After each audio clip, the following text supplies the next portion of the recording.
Shabbat Shalom à tous, que l'Éternel Dieu vous bénisse. Nous voici donc au 4e mois de l'année spirituelle et là nous sommes donc au premier Shabbat de ce 4e mois de l'année spirituelle.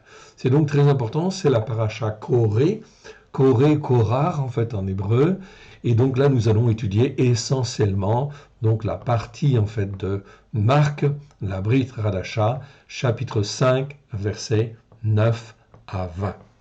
Voyons donc en fait ce qu'il en est. Un petit rappel en fait ici, donc je rappelle en fait ici toutes les références. Donc c'est la 38e paracha, Korar, Koré, c'est nombre 16, 1 à nombre 18, 32, etc. Et là nous voyons plus particulièrement dans en fait cet enseignement ici, ok, qui s'appelle le mardi prophétique 29. Effectivement, nous voyons donc le passage de Marc de la prochaine paracha, c'est-à-dire Marc chapitre 5, versets 9 à 20.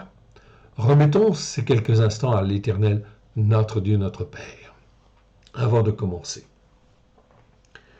Père très saint, nous te rendons grâce dans le précieux nom de Yeshua. Merci Seigneur. Nous te rendons grâce pour tout ce que tu as accompli déjà, tout ce que tu as accompli aujourd'hui et tout ce que tu vas accomplir demain. Nous sommes tes enfants. Tu nous as rachetés au prix du sang précieux de ton Fils bien-aimé, afin que nous soyons à toi, afin que nous soyons un peuple pour te servir, que nous soyons totalement affranchis, bien évidemment, des ténèbres, que nous soyons pleinement délivrés, pleinement sauvés et pleinement formés, façonnés pour être ton peuple, pour te servir, toi le seul vrai Dieu, dans les temps qui viennent. Et dans ta main bienfaisante, sur chacun de nous, nous nous couvrons du sang précieux de l'agneau, qui lave, qui purifie, qui sanctifie, qui affranchit et qui fait de nous ton peuple. Oui, Seigneur, nous voici devant toi. Parle, Seigneur, ton serviteur, ta servante, écoute. Amen. Donc, le passage de Marc que nous allons voir, c'est Marc chapitre 5, versets 9 à 20. Très important. Très important parce qu'il nous montre la puissance, en fin de compte, de Yeshua, okay, que Dieu a donné, l'Éternel Dieu a donné à Yeshua pour que Yeshua puisse se faire sur la terre. Un peuple qui serve l'Éternel. Qui serve l'Éternel, qui non seulement soit pleinement affranchi, mais qui soit totalement délivré de tout ce qui pouvait en fait le retenir, et qui puisse être pleinement sauvé, recevoir un salut plein et entier, et effectivement être sur la terre le peuple de l'Éternel. Un peuple qui soit un peuple de témoins à la gloire de l'Éternel. Le passage de Marc de cette paracha est très important. Nous sommes donc là dans le ministère de l'apprentissage, en fait ici, de la manière dont on doit saisir les prophéties, saisir la parole de l'Éternel, afin que cette parole soit vivante dans nos cœurs et dans nos vies. Ce passage va plutôt nous montrer, en fait ici, toute la puissance de Yeshua sur la puissance de l'ennemi, bien évidemment. Et c'est important que cela rentre bien dans notre tête et bien dans notre cœur. C'est valable pour tous les croyants, oui bien sûr. On pourrait intituler ce passage « Tous les esprits impurs sont soumis à Yeshua ». Oui, on le sait, on le dit, mais en réalité, qu'est-ce qu'il en est? Et en fait, est-ce qu'on ne peut, au travers des Écritures, percevoir un certain nombre de choses qui sont en fait ici déterminantes, afin que notre foi puisse être affermie, bien ancrée sur la Torah, les prophètes et les psaumes, à la lumière de Yeshua, et que l'on puisse en fait marcher comme Yeshua nous le demande, à la gloire de l'Éternel. Écoutez bien ce passage, on va le détailler, il est très important. Verset 9 nous dit, donc de ce chapitre 5 de Marc, donc je rappelle que tous les textes que vous avez là, qui sont corrigés, sont effectivement dans une traduction que nous avons mis en place, qui s'appelle la Torah accomplie. Okay. Tout en fait le Nouveau Testament a été retraduit et on l'a appelé la Torah accomplie. C'est pour que la Torah puisse être pleinement dans nos cœurs, dans nos vies. Donc tous les textes là, en dehors de certaines des explications, etc., vous avez en fait la traduction ici, revue et corrigée. Donc vous pouvez donc la suivre sur, en fin de compte, ce livre qui s'appelle la Torah accomplie. C'est donc très important et fondamental. parce que cela nous montre la victoire que Yeshua nous a acquise à la croix depuis 2000 ans. Et on n'a pas toujours dit en fait la vérité pour que nous puissions saisir cette victoire. Alors, on va aller plus loin et on va découvrir. Verset 9. Et il lui demanda, quel est ton nom? Ok, donc là on a été passé sur, souvenez-vous, le passage précédent. Ok, donc il y avait un homme qu'on appelait dans les traductions françaises démoniaque. Non, je n'aime pas le terme démoniaque, c'est pas le bon terme, c'est un terme catholique et c'est un terme qui fait peur. Ok, non, c'est pas ça, c'est sous l'emprise en fait ici de démons. Alors en fin de compte, Yeshua pose la question et il lui demanda, quel est ton nom? Et il répond, Légion. Légion, c'est très important, ça veut dire effectivement qu'ils sont très nombreux. Quand on dit très nombreux, c'est vraiment très très nombreux. Une légion, c'est 6100 fantassins, ok, c'est en fin de compte 726 cavaliers, au temps d'Auguste par exemple, de l'empereur Auguste. Ok, on le voit en fin de compte ici dans Matthieu, on trouve ce mot-là dans Matthieu chapitre 26 verset 53, Marc 5, 9, Marc 5, 15 et Luc 8, 30. Donc ça nous donne en fait un exemple. Donc on n'a pas besoin de tout savoir sur les légions, mais en fait ça veut dire que ici, s'ils s'appellent légions, ça veut dire qu'ils sont très très très nombreux. Légion est mon nom, lui répondit-il, car nous sommes beaucoup, ou nous sommes nombreux. Très bien. Ok. Verset 10. Et malgré en fait qu'il soit comme une légion c'était en fait ici extrêmement fort et puissant. Eh bien en fin de compte, cette légion ici, qu'est-ce qu'elle dit? En fait ici, verset 10, et il le supplia instamment de ne pas les envoyer hors de cette contrée. Donc on voit déjà de ne pas les envoyer. Donc on voit qu'ils sont plusieurs, bien sûr, puisqu'ils sont légions. Okay. Donc il y a un nombre d'esprits en fait ici très important. Okay. On a du mal un petit peu à imaginer en fait cela, mais en fait il porte le nom de légion. Verset 10, et il le supplia instamment de ne pas les envoyer hors de cette contrée. Ah, là on voit donc en fait, aussi puissants que les esprits mauvais puissent être, ou les démons puissent être, eh bien en fait ils tremblent devant notre Seigneur Yeshua. C'est donc très important, c'est un constat. On doit donc vraiment prendre conscience, en fait ici, que notre Seigneur, notre Sauveur, est en fait ici le chef et le dominateur, bien évidemment, même sur ces esprits mauvais, bien évidemment. D'où l'intérêt, bien sûr, d'apprendre à connaître Yeshua et de lui faire une place dans nos cœurs et dans nos vies, afin effectivement que les démons puissent être chassés, ou les esprits mauvais puissent être chassés, etc. Parce qu'ils tremblent devant Yeshua. Verset 11. Il y avait là, vers la montagne, un grand troupeau de porcs qui paissaient. Bon. Donc, très bien. Un grand troupeau de porcs qui paissaient. Et on voit qu'est-ce qu'ils font, ces démons. Eh bien, ici, on voit en fait au verset 12, et tous les démons maîtres. Ici, on voit une expression un petit peu particulière, c'est démon maître. Okay. C'est une expression qui existe en fait 5 fois. Je vous la montre en fait ici. Okay. Je l'agrandis en fait ici pour que vous puissiez en fait ici mieux voir. Okay. Donc ici c'est le mot démon. Le mot démon en grec ici n'existe que 5 fois dans 5 versets. Okay. Alexandre 1850, donc un vieux dictionnaire effectivement grec, français, parle de providence, intelligence divine, Dieu, déesse, génie, démon, au sens de démon maître. Okay. Donc ce n'est pas un démon normal, c'est un démon maître en fait ici, quand on a le mot démoniol. Les ecclésiastiques, c'est-à-dire la religion catholique, les prêtres, ont dit il faut traduire ce mot-là par démon, diable. Okay. Donc on va choisir démon, c'est plus simple et c'est plus clair. Mais démon maître, c'est-à-dire que c'est un démon qui ont une certaine autorité. Chassang 1882 dit en fin de compte, c'est un dieu, une déesse, un génie, un démon, okay, une puissance surnaturelle. Okay.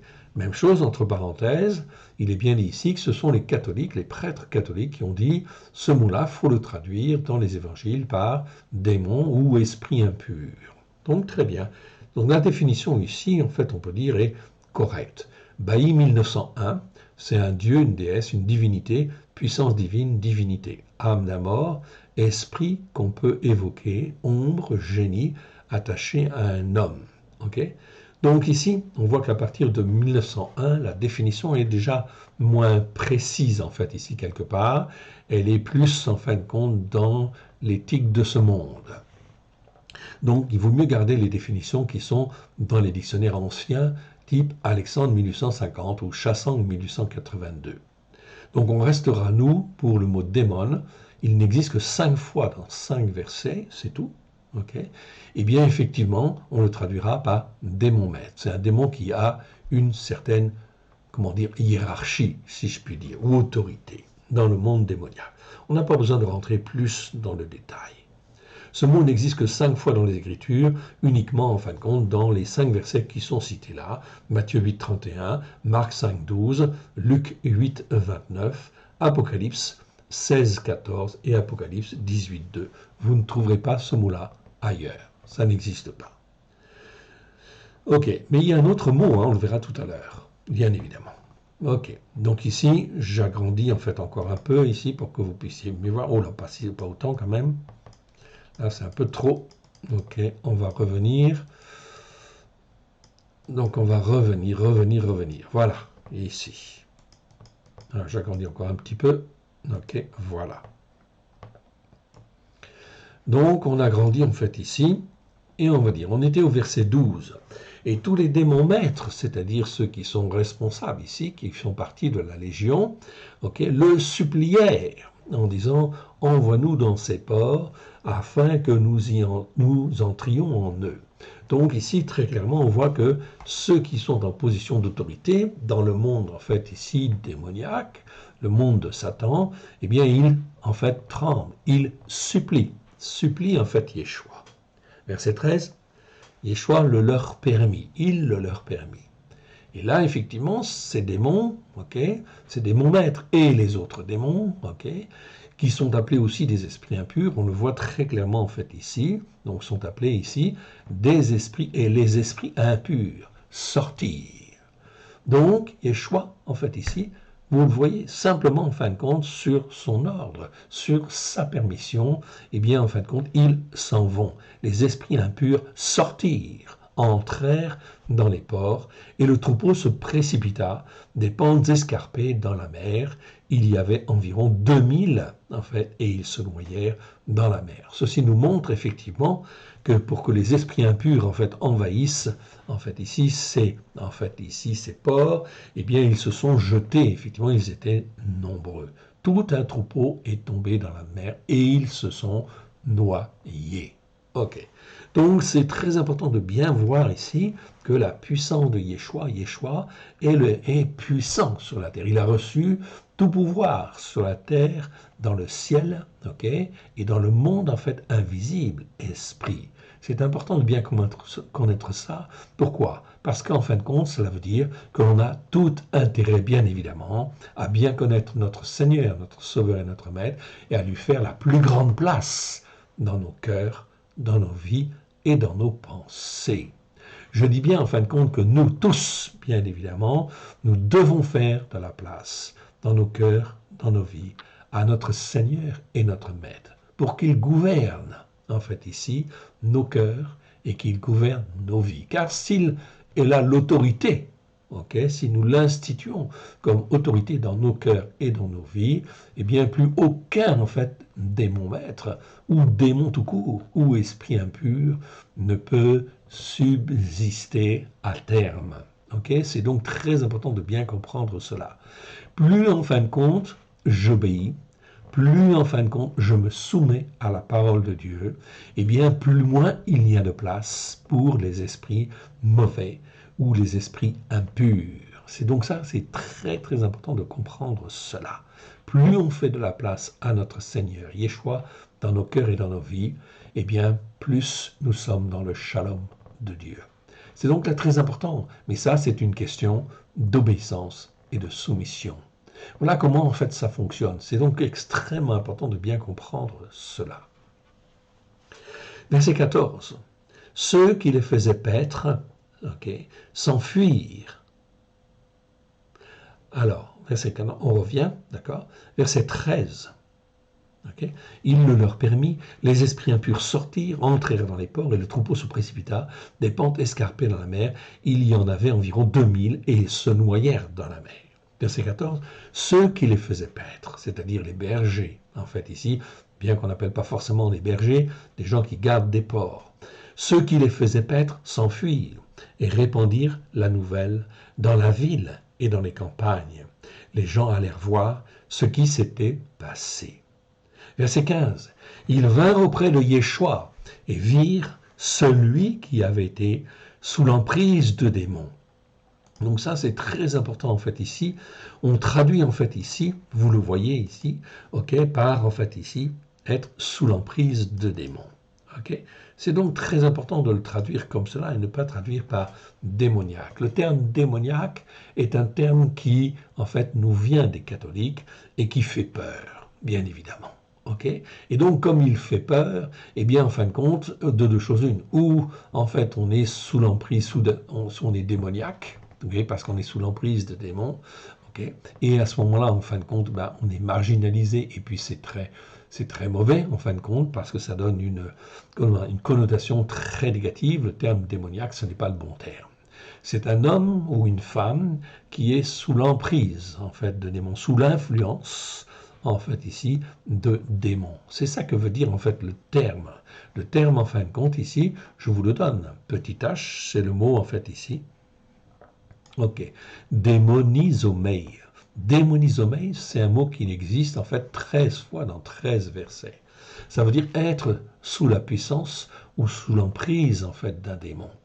Cela conduit les personnes à être affligées de maladies spéciales et sévères du corps ou de l'âme. Paralysie, cécité, surdité, perte de la parole, tristesse, mélancolie, épilepsie, schizophrénie, paranoïa, démence, etc.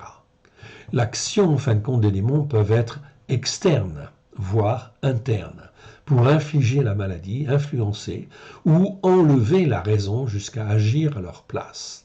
La guérison exigeait de briser cette influence, voire d'expulser le ou les démons selon les cas. Ce mot-là n'existe que 13 fois dans 13 versets. Vous les avez sous les yeux, bien évidemment. Je l'agrandis pour que vous puissiez en fait bien le comprendre et le noter et bien le lire en fait aussi, bien évidemment. Ok? Démonizomai, ça veut dire être sous l'influence. Alors, qui est sous l'influence des démons? Mon frère, ma sœur, dès lors que tu n'écoutes pas et que tu ne mets pas en pratique la parole de Dieu, cela ouvre des portes, oui bien sûr, à l'influence des démons. Et si, en fait, ici, c'est, comment dire, ces portes sont plus ou moins grandes, okay, mais elles ont une influence dans nos vies. Je dis bien, toute personne qui n'écoute pas et ne met pas en pratique la parole de Dieu comme Christ Yeshua le fait, eh bien, peut être sous l'influence d'un mauvais esprit ou d'un démon maître. Donc ça veut dire que nous avons tous besoin, quelque part en fait ici, d'apprendre à chasser ces mauvais esprits, à chasser ces démons maîtres. C'est donc très important d'apprendre en fait ces choses, ok, qui sont en fin de compte, qui font partie effectivement des choses très courantes. Donc c'est très courant parce que tous les hommes, je dis bien tous les hommes, toutes les femmes sont sous l'influence, je ne vais pas dire démoniaque, mais sous l'influence des mauvais esprits. Dès lors que l'on pêche, dès lors que l'on transgresse, dès lors qu'on est dans l'iniquité, automatiquement, il y a l'influence des démons. Ou, en fin de compte, une emprise. Okay, ça peut être plus fort qu'en fait qu'une influence. Dans ce cas-là, ça peut être une emprise. Style, par exemple, épilepsie, schizophrénie, paranoïa, démence. Tout cela, bien évidemment, on sait en fait que c'est une emprise très forte de démons. Est-ce que les personnes peuvent sortir? Oui, la preuve. Ce passage nous montre très clairement que les démons, ils tremblent devant Yeshua. Alors, pourquoi il n'y a pas plus de délivrance? Tout simplement parce que les hommes n'écoutent pas et ne mettent pas en pratique. Tout simplement. C'est une question d'obéissance et de soumission. Et avant, effectivement, il y a effectivement le fait d'être touché par un esprit de repentance. Pardon, Seigneur, parce que moi et ma famille, nous avons péché. Pardon pour nos péchés, pardon pour nos transgressions, pardon pour nos iniquités, qui ont ouvert la porte, en fait, à ces démons. Voilà pourquoi on est sous l'emprise ou sous l'influence, en fin de compte, de démons. Donc, est-ce que ça concerne que quelques personnes, que les, entre guillemets, démoniaques? Non, cela concerne tout le monde. Et les esprits impurs, ils sont très nombreux, oui bien sûr. Esprit d'incrédulité, esprit de dispute, esprit de discorde, esprit de ceci, esprit de cela. Vous avez des esprits en fin de compte partout. Tout ce qui peut influencer l'âme, l'être humain, en fait ici, eh bien vous avez derrière la possibilité d'avoir un esprit impur. Donc on dit esprit impur parce que c'est un esprit qui va nous influencer, qui a influencé notre esprit afin que nous pensions de telle manière ou pensions de telle autre manière. Voilà pourquoi il faut apprendre à discerner d'une part. Mais ce qui est très important au départ, c'est l'obéissance et la soumission. Plus j'apprends à être obéissant, plus j'apprends à être soumis à Dieu, moins il y a de place, moins il y a de portes ouvertes, et moins, en fin de compte, nous subissons l'influence, en fin de compte, de ces mauvais esprits. C'est donc un apprentissage de la délivrance. Je vous recommande, en fait, a priori, en fait, ici, quelques livres. J'ai, en fait, ici, beaucoup pratiqué, entre autres, un livre qui s'appelle « Les voleurs dans le temple » de Frank et Ida Mehamon. C'est un très très bon livre sur la délivrance. Bien sûr, c'est un peu évangélique, un peu trop évangélique, mais peu importe. Les bases sont là, les principes sont là, et ils sont bons. Dieu a donné cette révélation. A donné cette révélation, bien sûr, à des hommes qui avaient un cœur pour servir Dieu. Oui, bien sûr. Et ils ont fait tout ce qu'ils ont pu, effectivement, pour faire de très bons livres, en fait, on va dire. Le seul reproche qu'on pourrait leur faire, c'est qu'ils ne ramènent pas, en fait, sur la Torah, les prophètes et les psaumes, et ça, c'est bien dommage, parce que, en fait, ici, quand on est délivré, ce qui est important, c'est de repartir et de reconstruire, mais sur les bonnes bases. Donc, sur les bases de la Torah, des prophètes et des psaumes, à la lumière de Yeshua. Mais je vous recommande ce livre. Il n'y en a pas beaucoup d'autres, en fait, aussi. Donc, Les voleurs dans le temple, c'est un très, très bon livre. Je vous le recommande. Je vous recommande aussi, en fait, ici, les livres de Derek Prince. Ils chasseront les démons. C'est très intéressant, évidemment. Même chose, un peu trop évangélique, mais en réalité, c'est quand même, en fait, sur les principes, c'est très bon. C'est pour apprendre, en fait, à chasser les mauvais esprits, à chasser les démons ou même les démons maîtres. Même les démons maîtres, je le rappelle, tremblent devant Yeshua. Alors si je donne mon cœur et ma vie à Yeshua, Yeshua, en fin de compte, eh bien, devient mon Seigneur, devient mon roi, devient mon maître, en fait, ici. Et dès lors qu'il devient mon Seigneur, mon maître, est-ce qu'il veut que je sois totalement délivré? Bien sûr, il veut que je sois totalement affranchi, totalement délivré, totalement sauvé, et que je sois formé et façonné pour être un peuple pour Dieu, un peuple, un témoin, en fait, ici, pour l'Éternel. C'est aussi simple que cela. Encore faut-il le comprendre, et encore faut-il le mettre en pratique. D'autres livres, en fait, aussi, quelque part, sur, en fait, les malédictions que je vous recommande, les livres de Larry Hutch, 10 malédictions qui bloquent les bénédictions, bien évidemment, car en dehors de la délivrance, vous avez le problème des malédictions, oui, bien sûr. Je vous recommande aussi Malédiction, bénédiction de, en fait, Derek Prince. Je ne l'ai pas là sous la main, mais c'est aussi, en fait, un très bon livre, en fait, aussi. Ça aussi, c'est un très bon livre. Tous ces livres, en fait, ne ramènent pas sur la Torah. Par contre, les livres de Larry Hutch sont excellents, en fait, aussi, quelque part, parce qu'ils ont un niveau supérieur, si je puis dire, parce qu'ils permettent, en fait, ici, de montrer que les racines, ce sont les racines hébraïques de la foi. Voilà pourquoi c'est très important de parler des malédictions qui bloquent les bénédictions et qui nous empêchent de rentrer pleinement dans le salut de Dieu. Larry Hutch fait encore un autre livre qui s'appelle La bénédiction de la Torah. C'est un excellent livre et qui montre bien qu'il faut revenir sur les racines hébraïques de la foi. La bénédiction de la Torah de Larry Hutch. Vous trouverez tous ces livres, effectivement, sur en fait, notre site www.alecoledeyeshua.com. Je vous les recommande.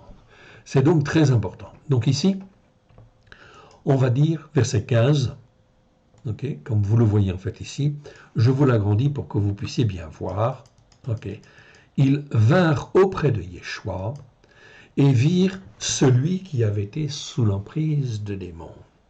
Sous l'emprise ou sous l'influence. Mais enfin là, on peut parler plutôt d'emprise qu'influence, parce que en fait, le degré dans lequel il était, on peut parler plutôt d'emprise. Mais la présence des démons sont là. Mais qu'ils soient des démons maîtres, ou qu'ils soient simplement des démons, en fait, ici, qui obéissent, okay, qui sont, en fait, subalternes, peu importe, en fait, ici, ils tremblent devant Yeshua, l'autorité de Yeshua.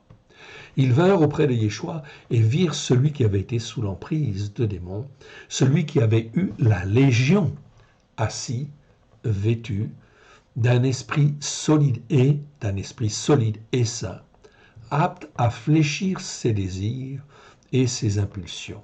C'est ce que veut dire en fait le terme grec, en fait petit i, sophronéo, le verbe en fait ici, veut bien dire en fait ici que l'on est en fait dans un état effectivement excellent, en fait paisible et serein. Voilà donc en fait ici, tout ça simplement parce que Yeshua était là et il a ordonné, c'est tout. Okay? Il a donné un ordre aux esprits impurs et les esprits impurs tremblent devant Yeshua. C'est ça qu'il est important de bien comprendre. Voilà pourquoi nous devons en fait être serviteurs de Yeshua. Okay. Esclave même de Yeshua, c'est le bon terme, afin d'être pleinement dans l'obéissance et la soumission à ce que Yeshua nous enseigne. Donc ici, il est dans un esprit solide et saint, apte à fléchir ses désirs et ses impulsions. Ça veut dire qu'en fait, il reprend en fait ici le contrôle en fait de son être en fait ici. Donc c'est très important. Il est apte à contrôler en fait ici, à fléchir ses désirs et ses impulsions. Donc l'aspect charnel en fait ici, okay, ici est bien sûr en fin de compte ici, je ne vais pas dire totalement résolu, mais il doit l'être en fait à terme, parce qu'au travers de Yeshua, nous devons être aptes à fléchir nos désirs et nos impulsions, afin que notre âme puisse être en fait ici celle qui domine nos corps, notre esprit en fait ici, okay, tout notre être en fait ici, afin de glorifier l'Éternel. Alors ici, les hommes, ils vinrent voir Yeshua et ils virent en fin de compte celui qui était appelé démoniaque, non celui qui était sous l'emprise de démons, assis, serein, apte à fléchir ses désirs et ses impulsions. Alors, ils eurent peur. Et oui, on ne peut que se réjouir de cela. Mais là, en fin de compte, ils ont perdu, effectivement, beaucoup, en fait, ici. Donc, leur richesse était en train, en fin de compte, de s'en aller, d'être noyés dans l'eau. Donc, effectivement, c'était une catastrophe économique pour eux, en fait, ici. Mais ils ne marchaient pas par la foi, évidemment. Voyons ce qui se passe, en fait, ensuite. OK? Donc, je revois au verset 16, en fait, ici, verset 16. On nous dit, ceux qui avaient vu cela... Ah, pardon. Ok, je reviens dans mon texte, voilà. Ceux qui avaient vu cela racontèrent ce qui était arrivé à celui qui avait été sous l'emprise, en fait, de démons. Ok. Et au port. Donc, ils racontèrent. Ça, c'est très vite su. On est au début, effectivement, en fin de compte, du ministère de Yeshua, dès lors qu'il est ressuscité. Donc, on voit la toute puissance, en fait, ici, qui agit au travers de Yeshua pour libérer les uns, libérer les autres. Rien ne résiste. Alors, on peut se poser la question, mais alors comment se fait-il qu'on met beaucoup de temps, en fin de compte, à rentrer dans un certain état d'esprit serein, okay, paisible avec Dieu, etc. Tout simplement parce que nous sommes durs à comprendre, et durs à obéir, et durs à se soumettre. Voilà pourquoi nous devons, en fin de compte, ici, apprendre et comprendre qu'il peut y avoir des esprits d'incrédulité, des esprits, en fin de compte, qui nous empêchent de faire ceci ou de faire cela, de plier le genou devant Dieu, d'accepter en fait la Torah pleine de grâce et de vérité au travers de Yeshua, et donc de nous empêcher en fait ici d'obéir et de se soumettre à Dieu. Esprit critique, esprit de ceci, esprit cela, tout ce qui nous empêche, d'adopter la Torah avec grâce et vérité est sous l'influence, en fait ici, d'esprits impurs ou mauvais, oui bien sûr. Voilà pourquoi il est extrêmement important de comprendre que nous avons un travail à faire sur nous-mêmes afin d'apprendre l'obéissance et la soumission pleine et entière à Yeshua. C'est un apprentissage. Nous avons droit à l'erreur, ok, mais c'est un apprentissage. Donc cela prend du temps. Verset 17. Alors ils commencèrent à supplier Yeshua de quitter le territoire. Donc ici, au lieu de dire ok, Yeshua vient régner ici, il ne voulait pas de Dieu, il ne voulait pas de Yeshua, évidemment. Donc, en fait, ici, il voyait même que Yeshua, eh bien, en fin de compte, touchait à l'économie même, en fait, ici, de la région, eh bien, ça leur posait, en fait, un problème de foi. Alors, il supplie Yeshua de quitter leur territoire. Comme il montait dans la barque, okay, celui qui avait été sous l'emprise de démons, c'est-à-dire ce qu'on appelle le démoniaque, mais ce n'est pas un bon terme, en fait, celui qui avait été sous l'emprise de démons lui demanda la permission de rester avec lui. Donc, bien sûr, il n'avait pas envie de rester dans la région, il avait envie de partir, en fait, avec Yeshua. Mais qu'est-ce que fait Yeshua, en fait, ici? Eh bien, on le voit très clairement. Ok. Yeshua, en fin de compte, ici, il répond. Okay. Comme il montait dans la barque, celui qui avait été sous l'emprise de démons lui demanda la permission de rester avec lui. Yeshua ne le leur permit pas, ne le lui permit pas. Mais il lui dit, va dans ta maison, vers les tiens, raconte-leur tout ce que l'Éternel t'a fait et comment il t'a fait miséricorde.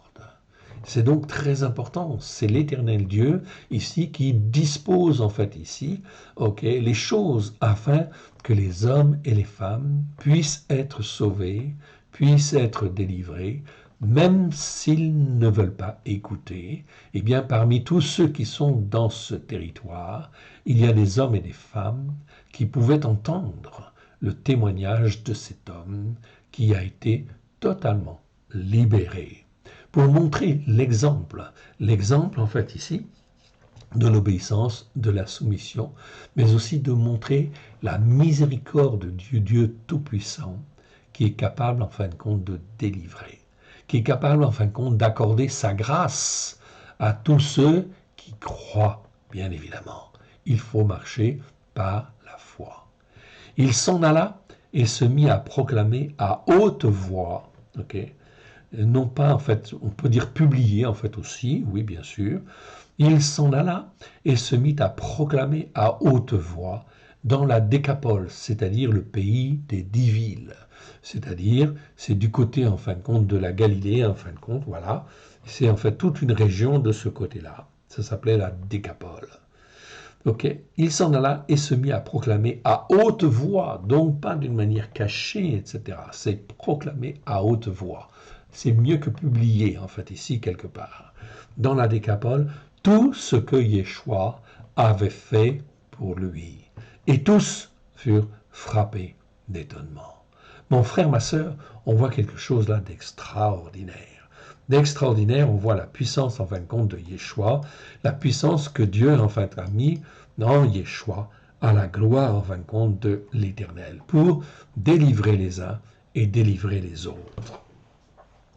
Ok, je reviens en fin de compte ici, donc à l'introduction en fait ici. Ok, nous avons d'autres passages, bien sûr, qui sont des passages équivalents. Ok, et ici en fin de compte, ces passages, nous les voyons là. Ok, Matthieu chapitre 8, versets 28 à 34. Là, on parle, ce sont des passages similaires. Similaires, là, on parle de deux Girgasiens en fait ici. Dans Luc 8, versets 26 à 39. on parle en fin de compte des Gadriim, c'est-à-dire en fait des Gadaréniens, en fait ici dans nos traductions. Marc chapitre 1, versets 21 à 28. Je vous recommande ces passages, de les méditer, de les revoir, et surtout de les revoir en fin de compte dans une traduction un petit peu plus juste, plus appropriée, plus travaillée, comme la Torah accomplie, oui bien sûr. Car nos traductions ne donnent pas, notre traduction en français, ne donne pas toujours, en fin de compte ici, la dimension messianique au travers de Yeshua, et ne ramène pas toujours à la Torah, aux prophètes et aux psaumes. Et ça, c'est extrêmement important. Je vous rappelle qu'au moment où Yeshua fait ses délivrances, exerce son ministère de puissance sur la terre, il a reçu tout pouvoir dans le ciel et sur la terre. À cette époque-là, pas une seule ligne du Nouveau Testament n'est encore écrite. Ça va être écrit 30 ans en fait plus tard, 30 ans à 60 ans plus tard. C'est comme cela que les évangiles vont apparaître les uns après les autres et que l'on va constituer ce que les nations appellent le Nouveau Testament. Mais là, on est en fin de compte tous sur la Torah, les prophètes et les psaumes. C'est donc très important en fait ici de bien comprendre cette dimension-là. Donc Marc chapitre 1 versets 21 à 28 comme vous le voyez à l'écran. Également Ésaïe 49 versets 1 à 6, verset 14, versets 24 à 26. Je n'aurai peut-être pas le temps de voir tous ces passages, je vous les donne, et je vous recommande d'aller les voir, oui bien sûr, et de les méditer. Vous pouvez en fait aussi regarder les autres passages en fait aussi si vous le voulez, c'est pas un problème. Alors on va aller dans Matthieu chapitre 8, versets 28 à 34 déjà. On va donc voir un autre passage en fait équivalent. Je tiens quand même à aller voir certains d'entre eux. Pourquoi ? Eh bien parce que vous allez voir certaines choses très très importantes. Matthieu chapitre 8, versets 28 à 34. 8, 28 à 34. Allons-y. 28 à 34, nous y voici. Yeshua délivre 2 personnes de l'emprise de démons.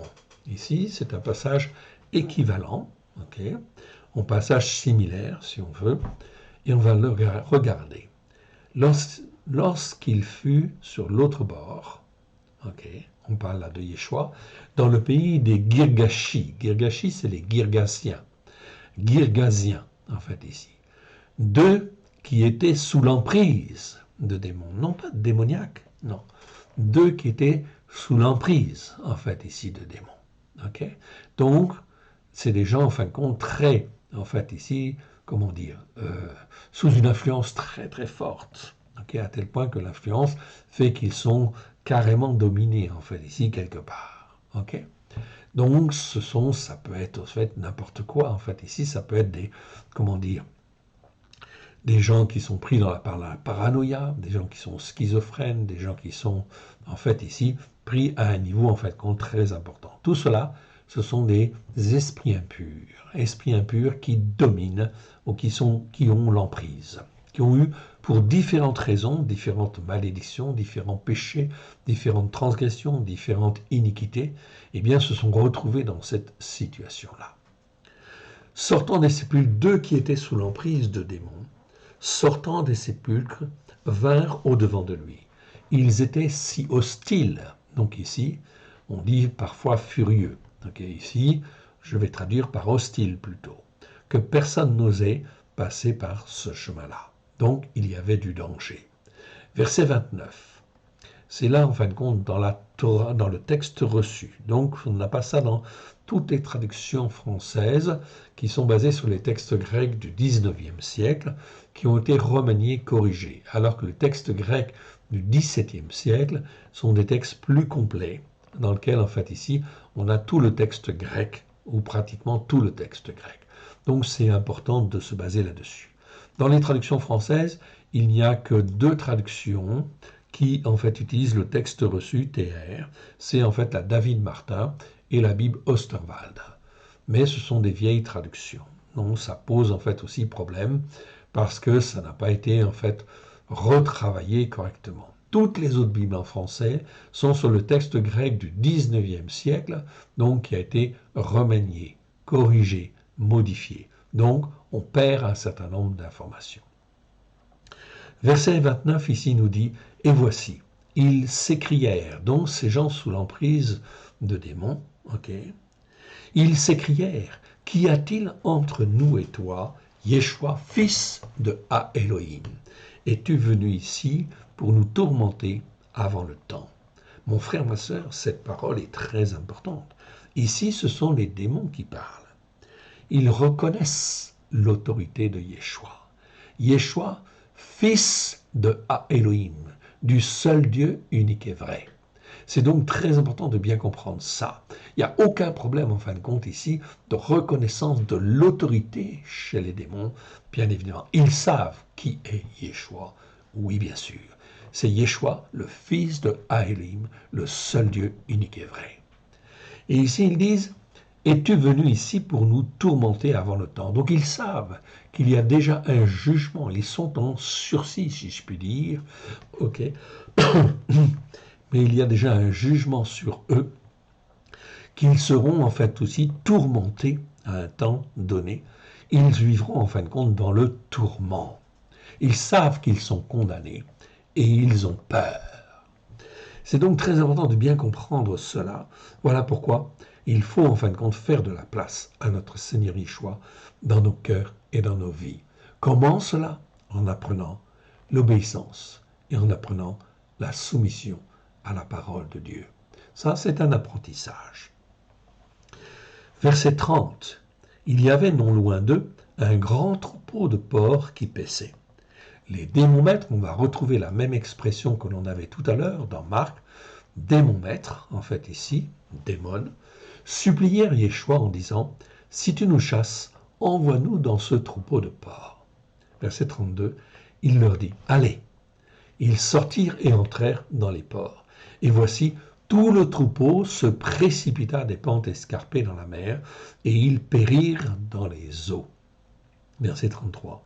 Ceux qui les faisaient paître s'enfuirent et allèrent dans la ville raconter tout ce qui s'était passé et ce qui était arrivé à ceux qui avaient été sous l'emprise de démons.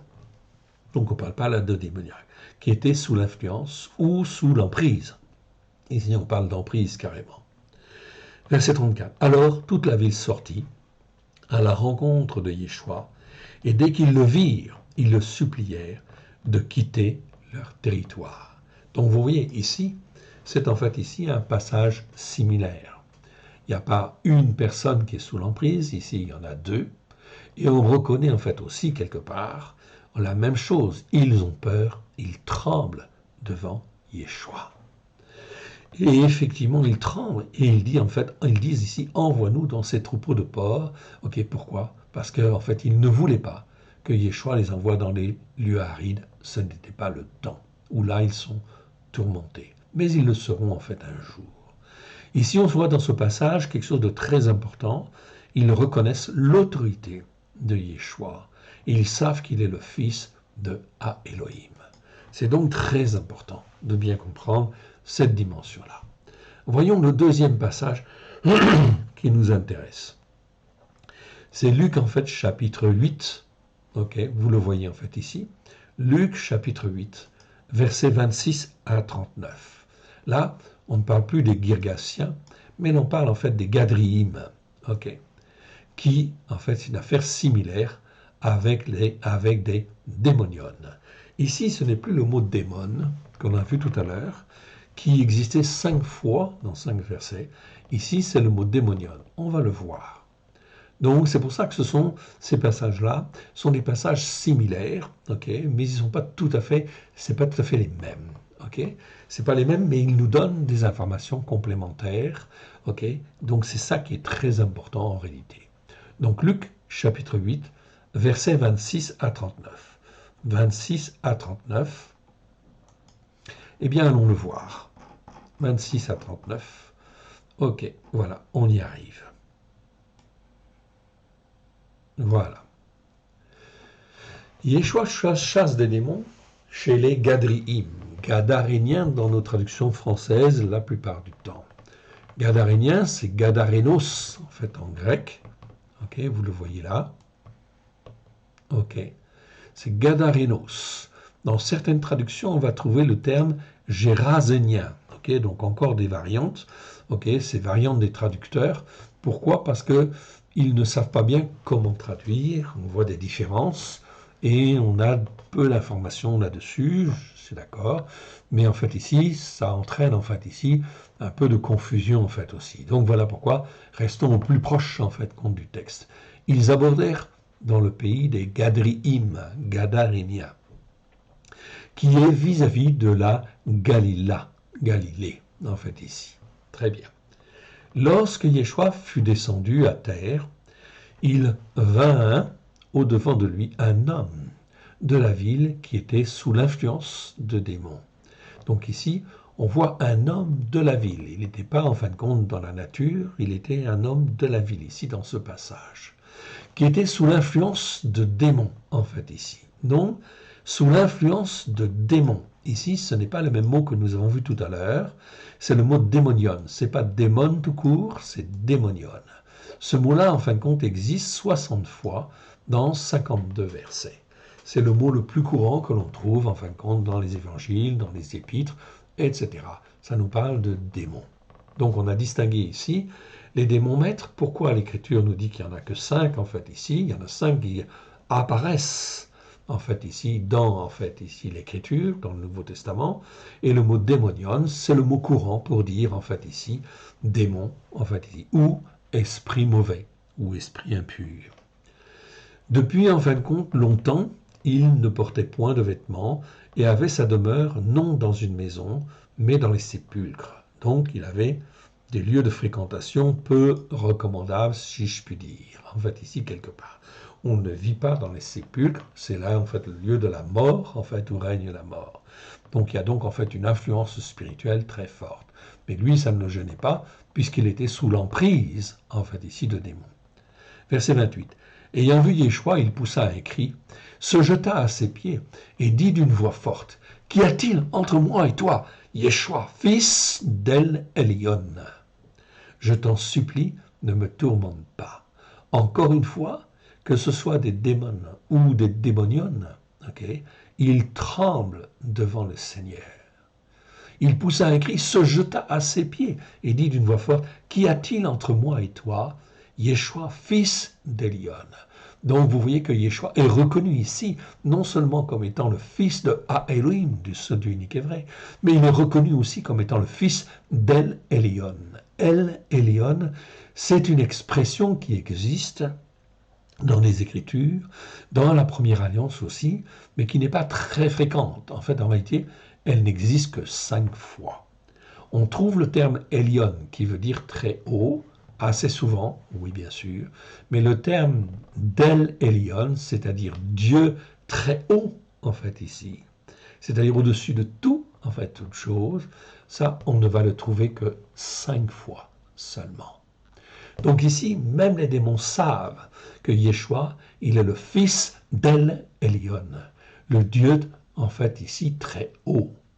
On va surtout trouver, en fait, ici, ce passage, en fait, ici, l'expression Dieu très haut, avec Malkitzedek. Souvenez-vous, avec Abraham. Abraham, en fin de compte, reçoit la visite de Malkitzedek, qui est souverain sacrificateur de El Elyon, c'est-à-dire du Dieu très haut. On va trouver 4 fois cette expression dans ce passage, et une autre fois, je crois que c'est le psaume 78, si ma mémoire est bonne. Je t'en supplie, ne me tourmente pas. Donc, ils craignent, en fait, ici, Yeshua, ils tremblent, en fait, bon devant lui. Et voilà, en fin de compte, le Seigneur que l'Éternel Dieu, en fait, nous donne. C'est Yeshua, celui, en fin de compte, qui domine dans les cieux, qui domine sur la terre, qui domine, en fin de compte, dans les cieux, à tel point que tous les démons, tous les esprits mauvais, tremblent devant lui et ont peur, en fait, ici, qu'il les tourmente dès maintenant. Verset 29. Car Yeshua commandait à l'esprit impur, donc vous voyez ici, que l'on appelle ça démon, démonion, ou esprit impur, c'est pareil, en fait, ici, quelque part. Car Yeshua commandait à l'esprit impur de sortir de cet homme dont il s'était emparé depuis longtemps. On le gardait lié de chaînes et de fer aux pieds, mais il rompait les liens et il était entraîné par un démon-maître dans le désert. Donc là, on voit l'appellation démon-maître qu'on en a vu tout à l'heure dans Marc, tout à fait, absolument. Yeshua lui demanda, « Quel est ton nom ?» Okay. Légion, dit-il. Donc Légion, comme je vous l'ai dit tout à l'heure, c'est 6100 fantassins, 726 cavaliers, etc. On a vu la définition déjà. Car beaucoup de démons, en fait, ici, donc légion ici, et là on te parle en fin de compte de démonion. Démonion, c'est un terme, vous voyez, le mot démon existe 5 fois dans 5 versets, ça donne une certaine hiérarchie, et démonion, en fait, ici, ça existe 60 fois dans 52 versets. Car beaucoup de démons étaient entrés en lui. Et il prit instamment Yeshua de ne pas leur ordonner d'aller dans l'abîme. Verset 32. Il y avait là, dans la montagne, un grand troupeau de porcs qui paissaient. Et les démons, ici il est mis en italique parce qu'il n'existe pas dans le texte grec, mais on comprend qu'en fait c'est les démons, donc pour la compréhension, on peut le mettre, mais on le met en italique parce que, en fait ici, il n'y a pas le mot grec en fait ici. Et ils supplièrent Yeshua, donc ils c'est les démons, et les démons supplièrent Yeshua de leur permettre d'entrer dans ces porcs. Et il le leur permit. Les démons sortirent de cet homme, entrèrent dans les ports, et le troupeau se précipita des pentes escarpées dans le lac et se noya. Ceux qui les faisaient paître, voyant ce qui était arrivé, s'enfuirent et répandirent la nouvelle dans la ville et dans les campagnes. Les gens allèrent voir ce qui était arrivé. Ils vinrent auprès de Yeshua et ils trouvèrent l'homme de qui a été sorti les démons, les démonions en fait ici, assis à ses pieds, vêtu et d'un esprit solide et sain, apte à fléchir ses désirs et ses impulsions. Donc ils furent alors saisis de frayeur. Donc on voit ici que cet homme-là, délivré, eh bien il est dans un esprit solide et sain et apte à fléchir ses désirs et ses impulsions. Donc il peut reprendre le contrôle sur lui-même, sur son propre corps. Bien sûr, c'est donc un apprentissage en fait aussi, quelque part en fait aussi ici, apprendre à fléchir, à discipliner ses désirs et ses impulsions. Ça, c'est tout un travail, en fin de compte, bien sûr, qui doit être fait, bien évidemment, et qui peut prendre, en fait, plusieurs années, en réalité. D'accord ? Ils furent alors saisis de frayeur. Ici, on simplifie, bien évidemment, parce qu'on montre, en fait, la puissance de Dieu, mais Yeshua est toujours là, et est toujours le même, pour nous aider, pour nous former, pour nous façonner, pour nous apprendre à être dans la plénitude de nos moyens, pour servir l'Éternel comme il le veut. Verset 36. Ceux qui avaient vu ce qui s'était passé leur racontèrent comment celui qui avait été sous l'emprise de démons, donc non pas le démoniaque, qui avait été sous l'emprise des démons, avait été sauvé. Ici, on te parle de salut dans ce passage. Avait été sauvé. Donc il est sauvé, il a le salut éternel. Verset 37. Toute la multitude se trouvant tout autour de ces Gadrim pria Yeshua de s'éloigner d'eux, car ils étaient saisis d'une grande peur. Pourquoi ? Parce qu'ils sont sous l'emprise, en fait, aussi de mauvais esprits. Ils sont idolâtres, et en fait, ils sont imprégnés, en fin de compte, de tout cet état d'esprit. Yeshua monta dans la barque et s'en retourna. Donc vous voyez que dans ce passage, on ne voit pas grand-chose en fin de compte, d'autre. L'homme mature de qui étaient sortis les démons, démonion, on le voit en fait ici, donc c'est plus démon, c'est démonion en fait ici, lui demanda la permission de rester avec lui. Mais Yeshua le renvoya en disant « Retourne dans ta maison et raconte tout ce que Elohim t'a fait. » Donc afin qu'il puisse servir de témoignage. Même si Yeshua est chassé de ce territoire, on voit ici l'expression de la bonté de l'Éternel qui veut sauver un maximum de gens, même si en fin de compte aujourd'hui ils disent non, Ok. Même s'ils ont peur, parce qu'ils ont peur pour différentes raisons, oui bien sûr, mais en fin de compte, parmi ceux qui ont peur, il y a peut-être des hommes et des femmes qui peuvent être sauvés. Alors Yeshua leur envoya en disant, retourne dans ta maison et raconte tout ce que Elohim t'a fait. Raconte tout ce que Elohim t'a fait. Il s'en alla et proclama à haute voix. On trouve toujours le mot kérousso en fait ici. C'est mieux que publier simplement. C'est pas simplement publier ou dire, non, c'est proclamer à haute voix pour que cela serve de témoignage. Il s'en alla et proclama à haute voix par toute la ville tout ce que Yeshua avait fait pour lui.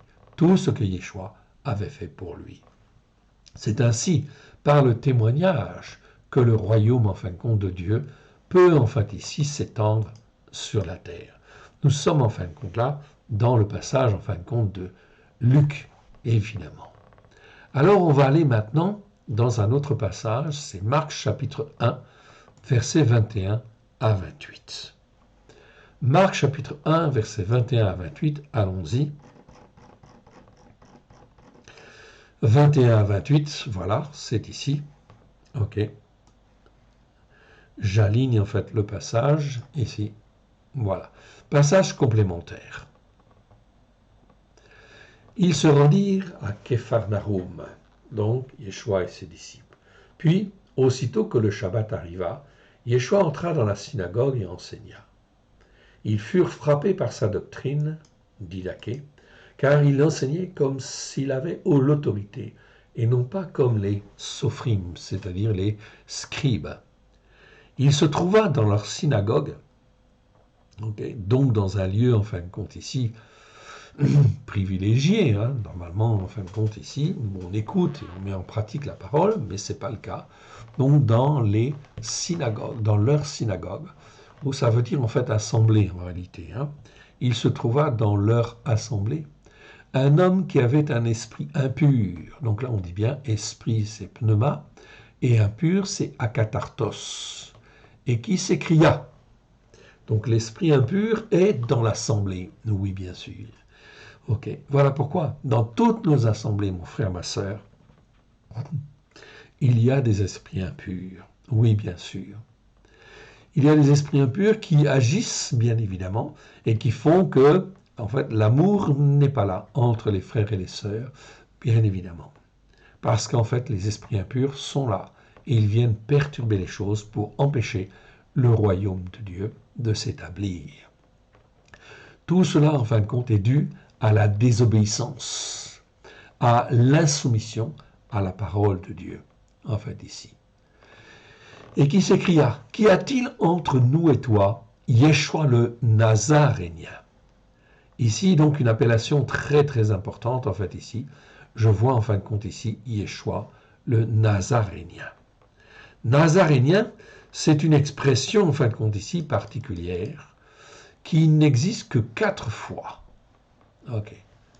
Donc, on connaissait Yeshua, le Nazoraios, c'est-à-dire le Nazoréen, qui existe, je crois, si ma mémoire est bonne, 15 fois dans les Écritures. Ça veut dire celui qui est consacré et consacrant. C'est-à-dire, c'est un consacré consacrant qui consacre les autres. Tous ceux qui veulent écouter, qui veulent marcher par la foi, peuvent devenir des consacrés consacrants. Okay? Des nazoréens. Mais ici, en fin de compte, ce n'est pas tout à fait nazoréen, c'est nazarénien.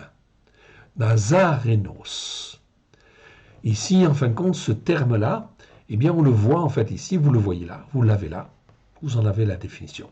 Nazarénos. C'est un terme qui n'existe que 4 fois dans les Écritures. Ça veut dire nazarénien et non pas de Nazareth. Beaucoup de traducteurs ne savaient pas, donc ils traduisent par nazaréen ou de Nazareth. Ce mot-là, en fait, existe dans Marc chapitre 1, verset 24. Existe dans Marc chapitre 14, verset 67, Marc 16, 6 et Luc 3, 34. Cette appellation est une appellation particulière, particulière de Yeshua dans les lieux célestes. Donc si Nazoréen, est un terme de consécration, c'est un consacré consacrant. Yeshua est un nazoréen et il consacre d'autres personnes pour qu'ils puissent devenir aussi des nazoréens, des consacrés consacrants. Mais l'appellation Nazarénos est une appellation qui est propre à Yeshua, qui est typique en fait de Yeshua et qui n'appartient qu'à Yeshua. Il n'y a que Yeshua qui peut être Nazarénos, qui peut être nazarénien en fait ici. Ce mot grec inventé par les disciples. On peut dire que ce mot, oui bien sûr, il est inventé par les disciples du 1er siècle. Ok. Et de la même racine que le mot grec nazir, qui veut dire être séparé, consacré. Et en fin de compte, Yeshua, bien sûr, il est le consacré par excellence. C'est pour ça qu'en fin de compte, ce terme-là, eh bien, on va le retrouver uniquement pour Yeshua. Je rappelle en fait ici, Nazoraios désigne celui qui est un consacré consacrant. Yeshua est un consacré consacrant. Les disciples de Yeshua sont des consacrés consacrants, des Nazoraios, okay? Des Nazoréens. Mais par contre, le terme Nazarénos est une appellation en fait spécifique de Yeshua, qui est propre à Yeshua seul, qui caractérise sa sainteté devant l'Éternel. C'est pourquoi il est ici aussi appelé le Saint de Elohim par excellence. Donc dans l'expression ici, ce que je veux souligner tout particulièrement ici, c'est que l'appellation, en fin de compte ici, de Yeshua, elle est connue effectivement de par même le monde démoniaque. Tout le monde des démons, des esprits impurs, savent qui est Yeshua.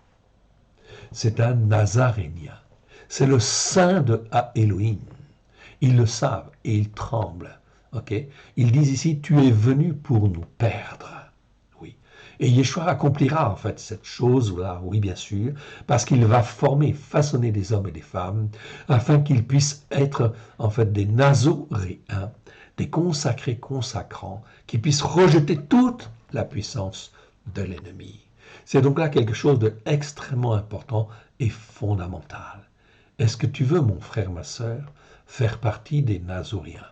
Alors, apprends l'obéissance, apprends la soumission à la parole de Dieu. Fais de la place dans ton cœur et dans ta vie à Yeshua, le Nazoréen, mais Yeshua qui est aussi appelé le Nazarénien, qui est là pour te consacrer, qui est là pour te sanctifier, qui est là pour te façonner et faire de toi un peuple pour l'Éternel. Yeshua, verset 25, le menaça en disant « Tais-toi et sors de cet homme ». Donc ces appellations sont très importantes. Vous voyez que même les démons les connaissent. Les seuls qui ne les connaissent pas, ce sont les chrétiens. Et les juifs, oui bien sûr, okay, de la tradition. Mais les juifs de Constantin, de l'empereur romain Constantin, tous ceux qui ont été élevés dans le catholicisme, dans le protestantisme, chez les évangéliques, pareil, ils ne connaissent pas ces appellations-là. Voilà pourquoi il est extrêmement important d'apprendre à écouter et à mettre en pratique les Écritures avec zèle afin d'être sanctifiés à la gloire de l'Éternel, mais sanctifiés par l'Esprit de Dieu. Verset 25, Yeshua le menaçant en disant « Tais-toi, sors de cet homme. » Okay. Et l'esprit impur sortit de cet homme. Est-ce qu'il va discuter? Est-ce qu'il va en fin de compte ici tergiverser tout? Non. L'esprit impur sortit de cet homme, l'agitant avec violence et poussant un grand cri. Parce qu'il n'avait pas envie de sortir, mais Yeshua ordonne. À partir du moment où Yeshua ordonne, eh bien la chose se fait. Verset 27. Tous furent saisis de stupéfaction, de sorte qu'ils se demandaient les uns les autres. Qu'est-ce que ceci? Ceci dont on est en train de parler là. Outos, le terme outos ici, c'est un terme en fin de compte ici grec qui en fait veut dire, en fait, faites attention à ce qu'on est en train de dire là. C'est extrêmement important, c'est fondamental. Donc qu'est-ce que ceci, ce dont on est en train de voir là? Quelle est cette nouvelle doctrine didactique là, pardon? Il commande avec autorité, même aux esprits impurs, et ils lui obéissent.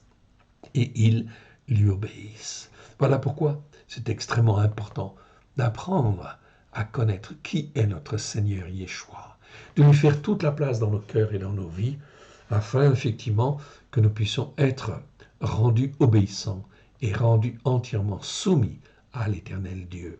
Yeshua veut faire de chacun de nous un peuple pour l'Éternel, un peuple qui le serve, qui soit ses témoins et qui domine en fait ici sur tout le monde spirituel. Oui, bien sûr, à la gloire de l'Éternel. Voilà pourquoi l'Éternel Dieu nous forme, nous façonne, nous permet de rester sur cette terre, nous met dans les épreuves, permet qu'on soit dans les épreuves, afin que l'on puisse comprendre les choses et qu'on puisse saisir, en fait ici, l'opportunité qui nous est donnée d'accepter Yeshua comme notre Seigneur, notre Sauveur et notre Maître. Verset 28. Sa renommée se répandit aussitôt dans tous les lieux environnants de la Galila. Donc vous voyez, ici nous sommes au 4e mois de l'année spirituelle. Vous voyez ici, en fin de compte, comment Yeshua, effectivement, se fait connaître, effectivement, pour, en fin de compte, que le royaume de Dieu puisse se répandre dans les cœurs et dans les vies, dès lors que les hommes et les femmes veulent se rendre obéissants et soumis. Je reviens donc à mon texte. Le texte de Marc, en fait, ici, dans les commentaires, j'avais également, en fait, ici, Ésaïe, chapitre 49, versets 1 à 6, 14, 24 à 26. Eh bien, on va aller voir dans ce passage, chez le prophète Ésaïe. Ésaïe, chapitre 49, versets 1 à 6. Allons voir. Ésaïe, chapitre 49, le voici, en fait, à l'écran. Donc Ésaïe, je vous le rappelle, c'est un prophète qui a existé 8 siècles avant la venue de Yeshua. Okay? Voilà en fin de compte ce que l'Éternel annonçait la venue de Yeshua, et annonçait en fait la venue de Yeshua qui est le serviteur de l'Éternel. Oui, bien sûr, mais pas seulement de Yeshua, d'un peuple qu'il appelle Israël, okay? Ou qu'il appelle Tzion, afin que ils deviennent un peuple pour l'Éternel. Écoutez bien. Et cela s'adresse pas seulement à Israël ou à Juda. Ça s'adresse aux îles, c'est-à-dire aux nations. Écoutez bien ce passage. Îles, écoutez-moi. Okay. Peuple lointain, soyez attentifs. L'Éternel m'a appelé dès ma naissance. Il m'a nommé dès ma sortie des entrailles maternelles. Il a rendu ma bouche semblable à une épée tranchante. Il m'a couvert de l'ombre de sa main. Il a fait de moi une flèche aiguë. Il m'a caché dans son carquois. Et il m'a dit, tu es mon serviteur, Israël, en qui je me glorifierai. Oui, ici on a le terme d'Israël. Mais Israël, ça nous parle en fin de compte de Yeshua spirituel. Et ça nous parle aussi, quelque part, de tous ceux qui appartiennent à Yeshua, qui sont un avec le Père et un avec le Fils, conformément à ce que Yeshua a dit dans en fait Jean chapitre 17, où il dit effectivement, je crois que c'est même le verset 17 aussi, où il dit en fin de compte, au Père, je leur ai donné ma gloire, afin qu'ils soient un comme nous sommes un. Mon frère, ma sœur, nous sommes là dans l'accomplissement de prophéties qui ont été données 8 siècles avant Jésus-Christ. Avant, effectivement, la venue de Yeshua. Israël en qui je me glorifierai. Écoutez bien la suite. Et moi j'ai dit, c'est en vain que j'ai travaillé, c'est pour le vide et le néant que j'ai consumé ma force, mais le jugement qui me concerne est auprès de l'Éternel, et ma récompense auprès de mon Elohim. Maintenant, l'Éternel parle, lui qui m'a formé de ma jeunesse, pour être son serviteur, pour ramener à lui Yaakov et Israël encore dispersé, car je suis honoré aux yeux de l'Éternel, et mon Elohim est ma force. Donc ici, on voit en fait ici que lui qui m'a formé de ma jeunesse, pour être son serviteur, pour ramener lui Yaakov et Israël. Oui, bien sûr, à la fois les Juifs et les gens des nations, les croyants issus du monde juif, et en fait les croyants issus en fait des nations, afin qu'ils soient un même peuple au travers de Christ Yeshua à la gloire de l'Éternel. Lisons en fait ici le verset 14. Vous pouvez lire tout le chapitre si vous le voulez, mais là je n'ai pas trop le temps non plus. Tzion disait, l'Éternel m'abandonne, le Seigneur m'oublie. Tzion, c'est là, en fait, c'est en fin de compte ici le peuple spirituel de Dieu qui est en train d'être formé, en fait, aussi quelque part. Il porte le nom de Tzion, et Dieu n'a jamais oublié de Tzion. C'est la montagne de Tzion, la montagne de la sainteté de l'Éternel. Et il appelle même son peuple, en fait, Tzion, en fait, aussi. Pourquoi? Parce qu'en fin de compte, il est amené à être sanctifié, à ce que Yeshua règne dans le cœur et la vie des hommes, oui, à la gloire de son saint nom. On continue en fait ici avec 26. Ok. On va reprendre à faire du 22 même, 22 à 26. Ainsi m'a parlé notre Adonai l'Éternel. Voici, je lèverai ma main vers les nations. Je dresserai ma bannière vers les peuples. Donc l'Éternel aujourd'hui, en fait ici, en 2022, l'Éternel est en train de lever en fait et de parler à toutes les nations. Voilà pourquoi elles sont frappées par différentes épreuves, frappées en fait par des malheurs, tout simplement en fait ici, parce qu'elles sont appelées à se repentir. Repentez-vous, car le règne de Elohim est proche. Je dresserai ma bannière vers les peuples, et ils ramèneront tes fils entre leurs bras. Ils porteront tes filles sur leurs épaules. Des rois seront tes nourriciers, et leurs princesses tes nourrices. Ils se prosterneront devant toi, la face contre terre, et ils lécheront la poussière de leurs pieds. Tu sauras que je suis l'Éternel, et que ceux qui espèrent en moi ne seront point confus. Le butin du puissant, lui sera-t-il enlevé? Le puissant ici, c'est Satan. Le butin du puissant lui sera-t-il enlevé? La capture faite sur le juste échappera-t-elle? Oui, dit l'Éternel. La capture du puissant lui sera enlevée. C'est-à-dire qu'aujourd'hui, Satan domine sur le monde, oui, mais l'Éternel dit, en fait ici, qu'il va lever sa bannière afin que la capture du puissant soit enlevée dès lors que les hommes et les femmes se repentent et en fait ici veulent marcher dans les voies de l'Éternel. La capture du puissant lui sera enlevée et le butin du tyran lui échappera. Je combattrai tes ennemis et je sauverai tes fils, dit l'Éternel. Je ferai manger à tes oppresseurs leur propre chair, ils s'enivreront de leur sang, même du mou, et toute chair saura que je suis l'Éternel, ton sauveur, ton rédempteur, le puissant de Jacob. Voilà donc ici un passage donc extrêmement important qu'il convient effectivement de bien, dont il convient de bien prendre en fait ici connaissance. Connaissance parce que l'Éternel va faire des choses extrêmement importantes dans les temps qui viennent. Oui, bien sûr, afin de ramener son peuple, oui, bien sûr, à l'obéissance et à le servir sur la terre afin d'être un témoin vivant, en fait, ici, sur la terre dans les temps qui viennent. Les fléaux vont se répandre, oui, bien sûr, nous le savons, la peste, la famine, l'épée, oui, bien sûr, tout cela va se répandre. Mais au travers, en fin de compte, de ces malheurs qui viennent et de ces fléaux qui viennent, l'Éternel est en train de susciter un peuple pour le lever, afin qu'il soit un peuple pour le servir. Qui se repentent, repentez-vous, car le règne de Dieu, le règne de Elohim est proche.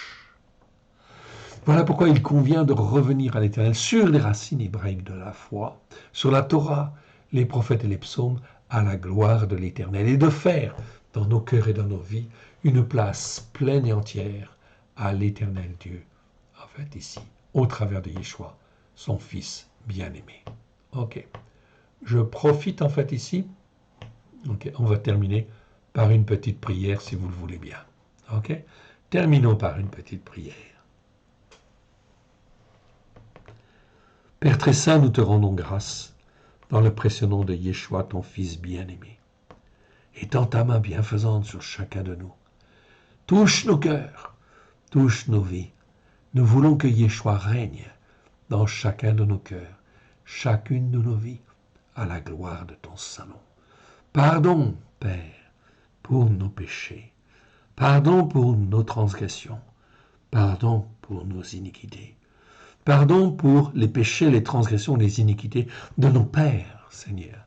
Car nous savons effectivement que les malédictions peuvent se transférer de génération en génération.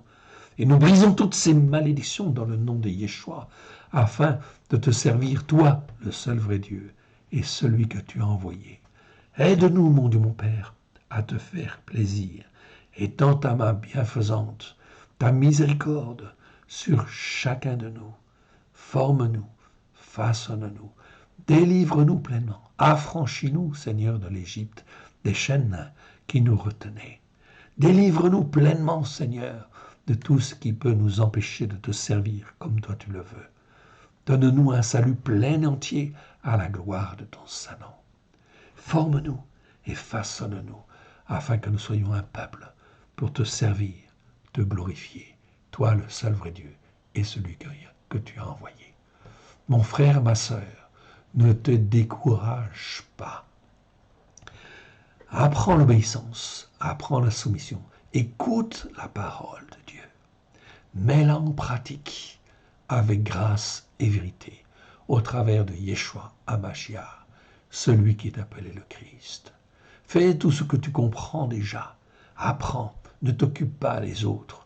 Peu importe ce qui se passe dans le monde, ce qui se passe autour de toi, même si tu es seul chez toi à faire le Shabbat, fais le Shabbat. Fais les fêtes de l'Éternel. Apprends l'obéissance, apprends la soumission, avec grâce et vérité. Continue, persévère. L'Éternel est là, avec son Fils Yeshua, afin de te former, de te façonner, et que tu puisses recevoir la gloire de Yeshua, afin que tu puisses être un avec le Père et le Fils. Que l'Éternel Dieu te bénisse et te garde, mon frère, ma sœur. Que Dieu vous bénisse. Shalom à tous. À très bientôt. Amen.